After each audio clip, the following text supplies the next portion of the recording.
আপনারা যারা মালয়েশিয়ান স্থানীয় লোকের লাইসেন্স দিয়ে মালয়েশিয়াতে ব্যবসা করতেছেন, আপনাদের জন্য দুঃসংবাদ। হ্যাঁ, আপনাদের জন্য দুঃসংবাদ। পুরো ভিডিওটি দেখেন, তখন বুঝতে পারবেন। তার আগে গালিগালাজ করেন না, হ্যাঁ, আগে পুরো ভিডিওটি দেখেন। আজকে মালয়েশিয়ার যিনি প্রধানমন্ত্রী আছে আনোয়ার ইব্রাহিম, তার মন্ত্রিসভায় তিনি একটা জরুরি ঘোষণা দিয়েছেন। ঘোষণাটা হচ্ছে কি জানেন? তিনি বলতেছেন যে এই যে স্থানীয় লোক আছে না, মালয়েশিয়ান স্থানীয় লোক ওনার কাছে অভিযোগ জানাচ্ছে বিদেশিরা স্থানীয় লোকদের জায়গা দখল করে তাদের ওখানে ব্যবসা করতেছেন। এটা কে অভিযোগ জানাইছে? এটা জানাইছে যে স্থানীয় লোক যারা আছে না তারা কিন্তু অভিযোগ জানাইছে। আর এই অভিযোগের সত্যতাও কিন্তু তারা পাইছে। আনোয়ার ইব্রাহিমের যে সরকার আছে তারাও কিন্তু এই অভিযানের সত্যতা পাইছে। কথা কি বুঝতে পারছেন? এই যে দেখেন একটা পত্রিকা, এই পত্রিকা কিন্তু মালয়েশিয়ান একটা পত্রিকা। শুধুমাত্র এই পত্রিকাতে নিউজ আসতেছে বিষয়টা কিন্তু তা না, মালয়েশিয়ার সকল পত্রিকাতেই কিন্তু আজকে এই নিউজটা আসতেছে। তারা বলতেছে যে স্থানীয় লোক আমাদের কাছে অভিযোগ জানাইছে, মানে আনোয়ার ইব্রাহিম সরকারের কাছে অভিযোগ জানাইছে যে এই যে প্রবাসীরা এসে এখানে কি করতেছে, এখানে তারা ব্যবসা খুলে বসছে, তাদের কারণে স্থানীয় লোকেরা ব্যবসা করতে পারতেছে না। এই অভিযোগটাকে জানাইছে, স্থানীয় লোক জানাইছে। জানানোর এক পর্যায়ে তারা খতিয়ে দেখলো যে এই যে বিদেশিরা এখানে ব্যবসা করতেছে, কিসের ভিত্তিতে তারা এখানে ব্যবসা করতেছে।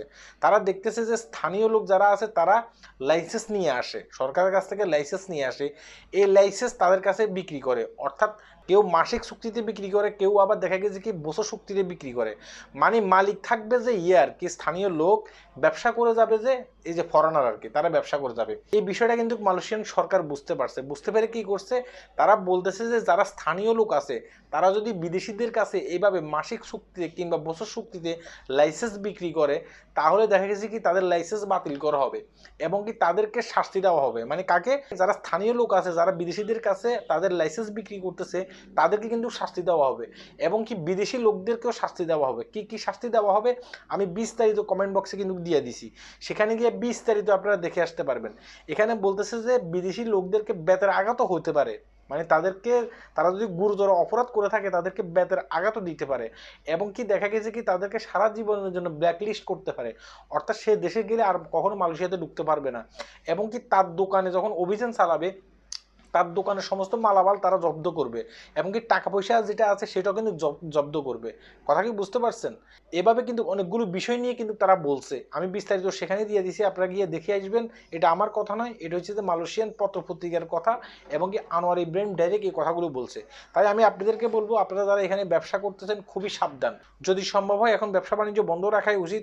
আমার কাছে মনে হয় যে এখন থেকে কিন্তু দেখা গেছে কি ব্যবসায়ীদের বিপক্ষে অভিযান চলবে। যেসব অভিযানগুলো দেখা গেছে কি অবৈধ প্রবাসীদেরকে উদ্দেশ্য করে চলতো, এখন ঠিক সেই ধরনের অভিযান ব্যবসায়ীদেরকেও উদ্দেশ্য করে চলবে। তা আপনার ব্যবসা বাণিজ্য যখন আপনি করতে যাবেন একটু হিসাব কিতাব করে ব্যবসা বাণিজ্য করবেন। যেহেতু দেখা গেছে কি লক্ষ লক্ষ টাকা পুঁজি দিয়েছেন, দোকানে মাল সামানা উঠেছেন, খুবই সাবধানে থাকবেন। আল্লাহ হাফেজ।